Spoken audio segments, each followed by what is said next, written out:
एक ऐसी चीज जो 8 अरब लोगों में सबसे अलग है और कुरान ने उसका जिक्र 1400 साल पहले कर दिया था। क्या आप जानते हैं वो क्या है? क्या आपने कभी गौर किया है कि जब आप अपना मोबाइल फोन फिंगरप्रिंट से खोलते हैं तो वो सिर्फ आपके ही अंगूठे से क्यों खुलता है? दुनिया की 8 अरब आबादी में कोई एक भी इंसान ऐसा नहीं जिसके पूरों के निशान आपसे मिलते हों। यहाँ तक कि हम शक्ल जुड़वा बच्चों का डीएनए तो एक हो सकता है, मगर उनके फिंगरप्रिंट्स हमेशा अलग होते हैं। साइंस को इस हकीकत तक पहुंचने में सदियां लग गईं। 1880 में सर फ्रांसिस गॉल्टन और सर विलियम हर्शल जैसे माहिरीन ने पहली बार साबित किया कि इंसान की पहचान उसके चेहरे से ज्यादा उसकी उंगलियों में छुपी है। आज दुनिया भर की पुलिस और सिक्योरिटी इदारे इसी बारीक निशान पर भरोसा करते हैं। लेकिन अब जरा दिल थाम कर सुनिए। जब 1400 साल पहले कुरान पाक नाजिल हो रहा था, तो मक्का के मुशरिकीन ने हंसते हुए एक सवाल किया। उन्होंने कहा, जब हम मर कर मिट्टी हो जाएंगे और हड्डियां बिखर जाएंगी, तो अल्लाह हमें दोबारा कैसे बनाएगा?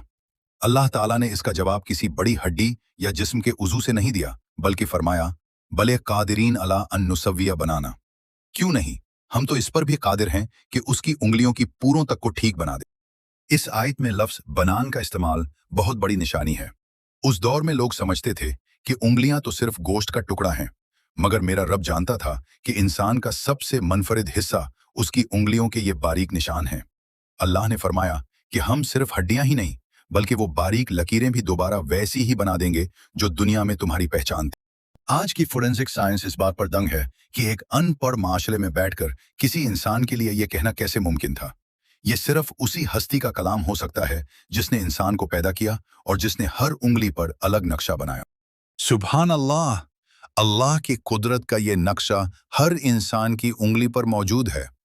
अगर इस मोजिज़े ने आपके ईमान को ताज़ा किया है, तो कमेंट्स में या अल्लाह लाजमी लिखें और इस इल्म को सदक़ाए जारिया समझकर अपने दोस्तों के साथ सेव और शेयर ज़रूर करें। ऐसी ही मज़ीद वीडियोज़ के लिए हमें सब्सक्राइब कर लें।